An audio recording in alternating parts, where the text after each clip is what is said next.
Today's book is Discourse Analysis for Language Teachers by Michael McCarthy. This is, if you couldn't tell from the title, this is not pleasure reading. This is a book I read for professional development. And it's also, I've got this book club going at work now where we read one book a month for professional development. And this is the book we chose. We have been trying to stick to the Delta reading list for practicality reasons.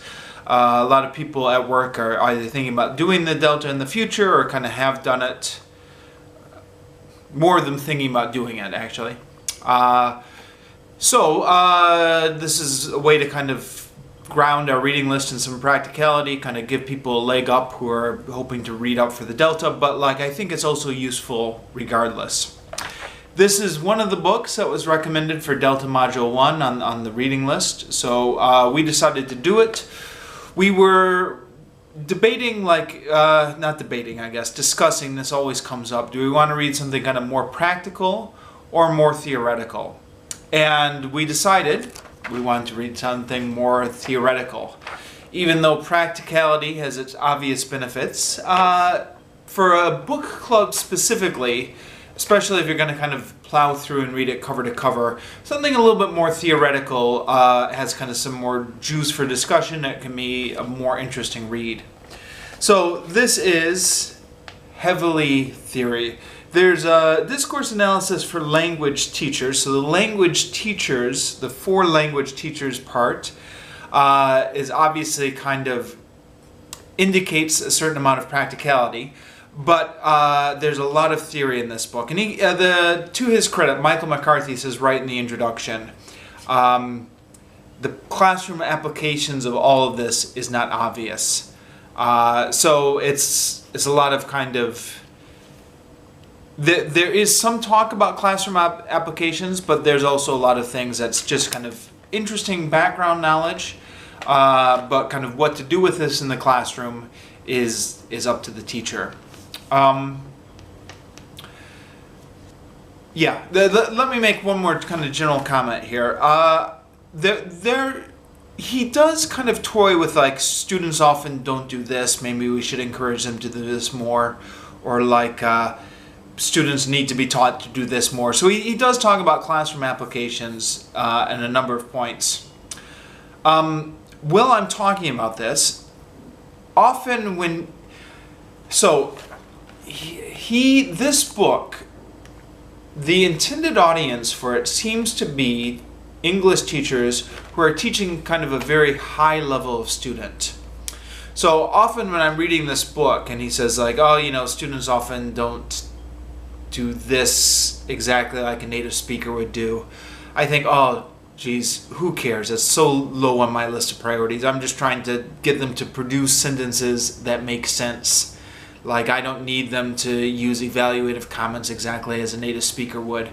So I think, for my students, who are kind of low-level students, a lot of them children, a lot of this doesn't really apply. I think I've got this theory, actually, I've been thinking about. A lot of these books you read tend to be geared towards kind of very high-level students. And I was thinking probably that's because the type of people who write these books are maybe, by the time they've kind of worked their way up to this level in the industry, they've gotten their PhD, they're teaching English for academic purposes at a university back in England, where they're teaching on a very high level of students, ESP at a ESL environment instead of an EFL environment. And if they weren't doing that, they wouldn't be qualified to teach these books. If they were somebody like me out in Vietnam who was teaching kind of English to 5-year-olds, then that that wouldn't have the credentials to write these books. So I think kind of there's almost a filtering process whereby the people who get kind of high enough qualified to write these books are no longer kind of in touch in the trenches with kind of the very low-level students in an English EFL world. I don't know, that's just my pet theory. But that was something I kind of thought as I kind of read through this book, especially as kind of classroom applications. Anyways, moving away from that, getting into more of the meat of the book. So this book overlaps heavily with a few of the other books we've read in this book club. I guess this is the thing about linguistics. Every book you read overlaps with another book you've read, but most heavily this overlapped with Beyond the Sentence by Scott Thornberry, which was also about discourse analysis. This one is a bit older. I think Beyond the Sentence was published in 2005. This book was published in 1991, which scary how fast time gets away with you, but that's was a long time ago now. It's almost 30 years ago now. Ah, geez, where does time go? So who knows if this is out of date? I think the Delta reading list tends to be kind of conservative because they tend to recommend like the classics on their reading list, and so something has to be a certain amount of years old to be a classic. Anyways, it overlapped heavily with Beyond the Sentence, which is a book I've already read, which is good and bad. I mean, it's bad because it's not quite as interesting because I'm encountering it for the second time. It's good because it helps it solidify in my memory. And it's interesting to get a different take on things. There were a couple different things here. I guess I'll just talk about this right now. There are a couple different things where I thought his take was different than Scott Thornberry's. One was exophoric reference. Exophoric reference is, Scott Thornberry, I think, defined that in a very narrow sense, as it was some sort of referent word that had no kind of antecedent, or the thing it was referring to was nowhere in the text. So, for example, if I would say, like, imagine I'm talking to someone, and I say, oh, hand me that. And I never say what that is. And this gets kind of typed up, and this is put in a transcript somewhere or something like that. And so somebody's reading through this, and they get to the part where I say, hand me that. And they're looking to see in the text what that refers to, but you can't find that anywhere in the text because it refers to something outside the text that I just kind of referenced. Michael McCarthy is using exophoric references, I think, in a much broader sense to talk about our knowledge of the outside world in total. Like, he gives this reference, I think this is, what's his example? A book, Jude the Obscure, was it? Yes, Jude the Obscure. So it talks about, I'll just read this out actually. The schoolmaster was leaving the village and everyone seemed sorry. The miller at Crescombe lent him the small white tilted cart and horse to carry his goods to the city of his destination, about 20 miles off, such a vehicle proving of quite sufficient size for the departing teacher's effects. So he says, like, to make sense of that passage, we have to have kind of knowledge of a typical small town village. We have to have knowledge of kind of a typical schoolmaster and a miller and kind of how all these things work together. And he was kind of defining that, I think, as an exophoric reference, which seemed much broader to me than what Scott Thornberry had said. The other part where I thought this was different from Scott Thornberry is when it's talking about lexis and coherence in lexis. Scott Thornberry made an interesting point in Beyond the Sentence, and he supported this with kind of examples of real text. And Scott Thornberry says, the writers create coherence by repeating the same words over and over again, which is, you know, like, I guess it seems common sense, but it's interesting to point out because actually it's not common sense. It's a lot of the teaching materials you use for writing, especially at the higher levels, will encourage the students to use a lot of synonyms because they say, you know, native speakers don't like repeating the same word over and over again. You have to use synonyms. And Scott Thornberry says, no, actually, native speakers are quite happy repeating the same word over and over again, and that helps make the text coherent. And when I read Scott Thornberry, I'm like, all right, I've been teaching this wrong the whole entire time. I mean, it wasn't my fault. I blamed it on the textbooks I've been teaching out of. But actually, Michael McCarthy seems to be going back to the other point. I say going back, although this was published about 15 years before Scott Thornberry. But Michael McCarthy emphasizes that writers use synonyms. And he says this is something we should teach students in writing, arguably.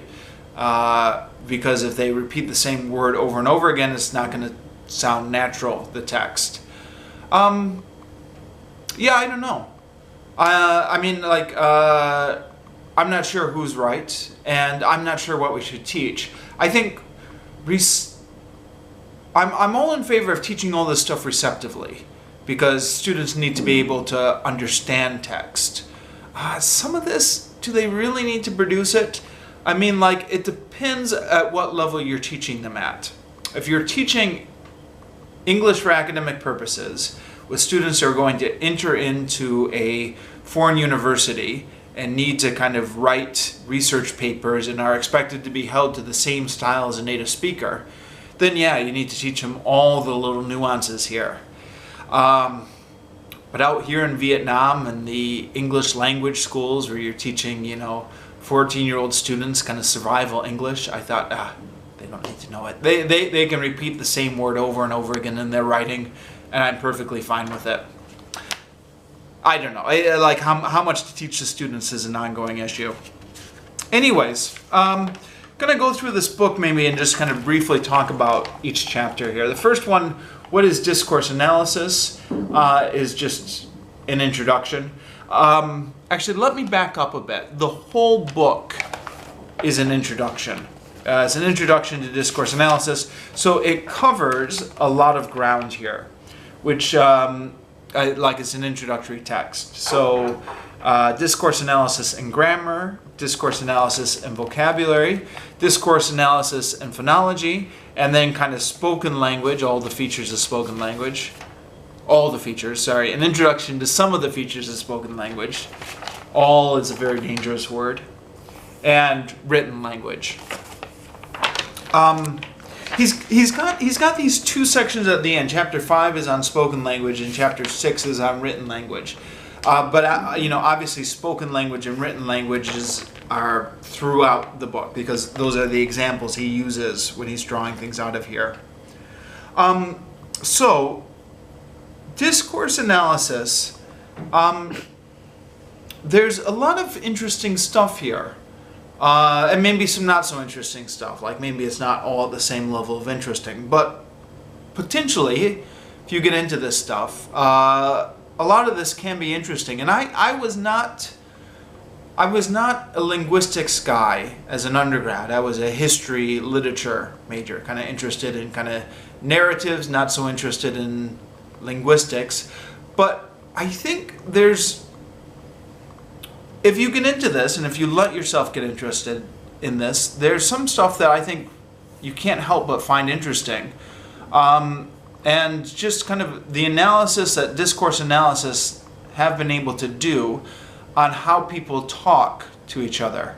I had a professor at university, this not undergrad, this was grad school, and I was studying applied linguistics, and he said, these researchers have figured out that how people have a conversation is just like a dance. Like a formal dance where all these rules about who kind of steps where. For a conversation, there's all these kind of rules. Of course, they're unwritten rules. It's all kind of subconscious. But like we know when we're supposed to take turns, when it's our turn to speak, when somebody's done speaking. We know like we're supposed to stay on topic, and we have to kind of respond to what the other person said. Just kind of all these kind of rules that nobody teaches you, but everybody knows about conversation is in there. So he gets into some of that about turn taking in conversation, and about intonation and what intonation signals in conversation, and that's interesting. Then he gets into discourse analysis and grammar. Now, these sections here, especially on grammatical cohesion and textuality, overlap heavily with Scott Thornberry's book. Reference, anaphoric, cataphoric, exaphoric, ellipsis and substitution, conjunction, and then theme and rime. Again, this overlaps heavily with Scott Thornberry's book. The idea of theme and rime, I guess, you have, I think this is especially true of writing. The first part of the sentence is what the sentence is about. And the second part of the sentence is giving the comment on the subject. So you establish like the topic of the sentence, and then you say some sort of comment about it. And then the next sentence, if your writing is coherent, the next part of the sentence, the first part of the sentence is what you had established in the second part of the sentence. So the comment of the second part of the sentence becomes like the topic of the next part of the sentence, and then you make a comment on that. So each sentence kind of builds on the one before it. Tense and aspect. He talks about grammar and discourse analysis. He uses two examples here which I thought were interesting. One was the present perfect, and the other was the historic present. And both of these arguably may be kind of conflicted with other things I had read before about these verb tenses. So the present perfect, he talks about, it's often used in newspapers to report hot news. And the present perfect is used to talk about the very hot news, and then the past simple is used to give the background details of that news. Which is, I think, a different use of the present perfect than I have been working with, although it's not entirely alien. I've had some textbooks I've taught out of that have said that the present perfect is for recent events.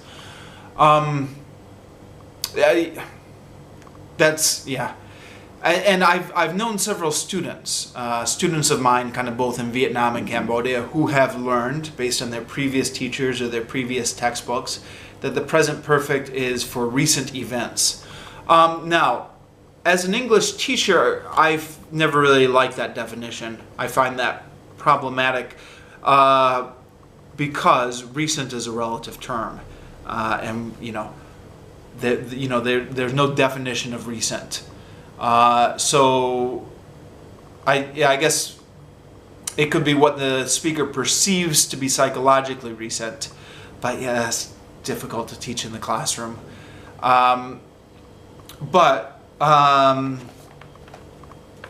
So yeah, often the definition I've been trying to teach the students is the present perfect is for a past action that has some sort of impact on the present. He's saying here that the newspapers use the present perfect for the breaking hot news, and then the details are in the past simple. So I was saying at the book club, I was saying, oh right, this is a different definition of the present perfect than I've been using. And we got into a discussion about this in the book club, because people were like, well, no, it still fits.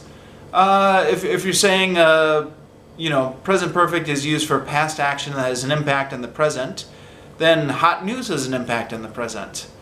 And I was like, maybe. I guess I don't know. I was a little of two minds on this, because I thought, well, I guess, yeah, you could say that all recent events have an impact on the present because they're recent, maybe. I don't know. Moving on, I'm getting into a muddle here. Sorry about that. The other thing he talked about was the historic present, which is when we use the present simple to talk about the past.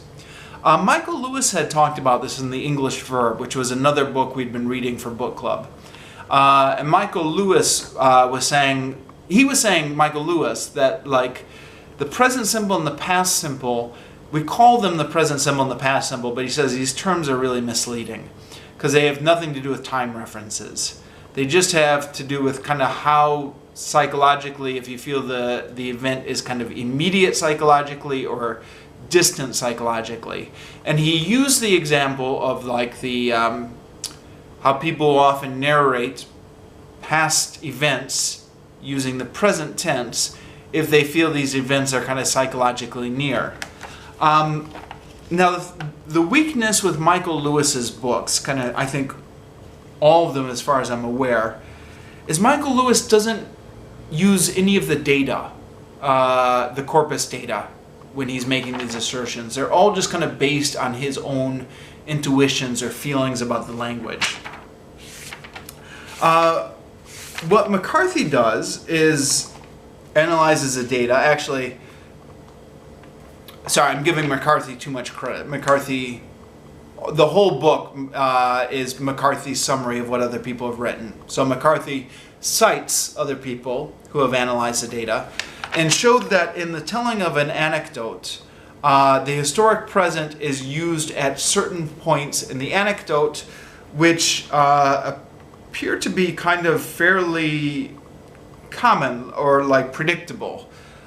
So like when you're telling an anecdote, you use past simple, past simple, past simple, and then when you get to like, so each anecdote has kind of like different stages. Like there's setting the scene, introducing the characters, and then you get to like the complicating event or something like that, and then the resolution. And the complicating event is where the speakers are using the historic present. Then they switch into the present tense to describe the complicating event, or the present continuous in some cases. So it's not, again, we had a debate at the book club. I said, all right, this contradicts Michael Lewis. And somebody said, well, does it?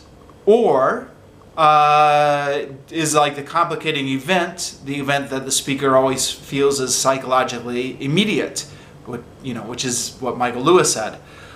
So like I guess you could reconcile the two, maybe, but it's a different take than Michael Lewis. He's using the data, citing other people who have used the data, and showing that the present simple, the historic present, is not just kind of used anytime randomly. It's used at certain points in the anecdote. So yeah, that was interesting. And then discourse analysis and vocabulary. Now, I've already mentioned where I thought he differed a little bit from Scott Thornberry about lexical cohesion. Speaking of Michael Lewis, sorry, I'm a prisoner of the previous books I've read. I keep kind of using that as a framework with which I evaluate this. Apologies to anyone whose reading list is different than mine. But something that I thought was similar to Michael Lewis in the lexical approach, I guess more in implementing the lexical approach, Michael Lewis talked about how in kind of highly structured academic writing, we use kind of frames that are you can just almost take them word for word. Like this essay will examine the issue of blah blah blah blah blah or something like that. Where like these the blah blah blah blah blah changes from paper to paper, but the frame of like how you set it up is almost word for word the same in a lot of the papers. So Michael Lewis was saying we can just kind of teach this as a single lexical chunk. I think that's also in this book as well. He mentions kind of the formality of a lot of these kind of academic writing where the sentence frames are the same. And then discourse analysis and phonology. And again, with apologies, I'm going to compare this to something I already read. Previous book I read on phonology was Sound Foundations by Adrian Underhill. Now the thing I think maybe like, if I had like one takeaway from this book, like the thing that surprised me the most, was a lot of the things I thought I knew about phonology turned out to be nonsense. For example, English is not a stressed timed language, which is something that we're often taught, at least us in the English teaching world. You're taught that there's a difference between syllable timing and stress timing. And English supposedly has a stress timing, which is why kind of English speakers kind of speak like in a natural rhythm, supposedly. And Vietnamese is again apparently, supposedly, a syllable timed language. So Vietnamese or other languages like that, every syllable gets the same amount of stress. So you notice this, especially when Vietnamese people are trying to speak English. Certain Vietnamese people who haven't mastered the rhythm of English, they'll speak in kind of this machine gun like, it's been called machine gun English, where every kind of syllable just gets an equal weight and stress, and there's no rhythm and there's no intonation.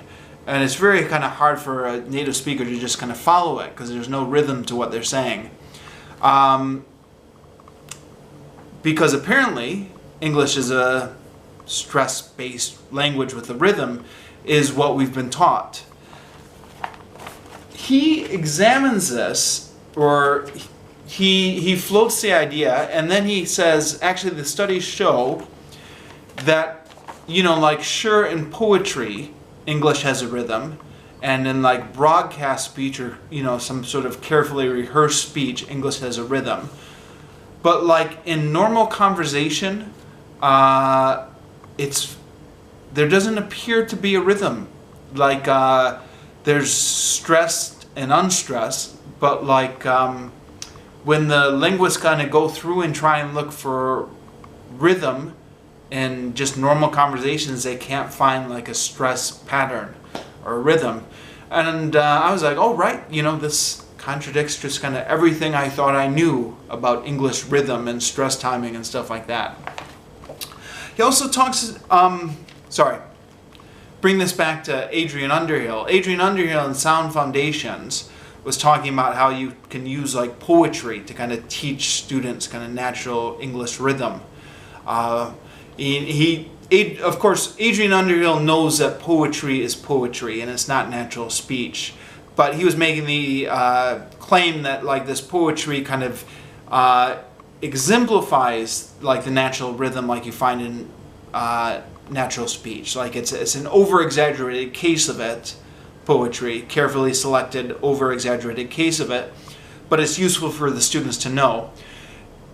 And based on that, I had been using a lot of poetry in my classes. On the idea that this was a good way to kind of get exposed to kind of natural rhythm. I think McCarthy at one point in here says there's no reason to use poetry in your classes because it doesn't reflect natural speech. I mean, like, I'm paraphrasing him. And probably like no reason to use poetry is like overstating it, because like, you know, poetry is interesting in and of itself. I'm sure there's linguistic features. But in terms of like teaching like pronunciation or stress rhythm and stuff like that, he's saying you don't need to use it. And I'm like, oh, right. But I've been using it. You know, I guess depending on your point of view, one of the frustrating things or about one of the interesting things about kind of studying applied linguistics is there's a lot of these questions that are kind of still open. So, you know, just when you think you're beginning to understand something, you read somebody else with a different point of view, and then you're like, okay, there goes everything I thought I knew. All these activities I had designed around poems, now I have to kind of throw them away or use them more skeptically now, or be more critical thinker. On the other hand, it's interesting. It's always nice to be like, oh, geez, I thought I knew this and I didn't. Another thing, tone units, different than Adrian Underhill.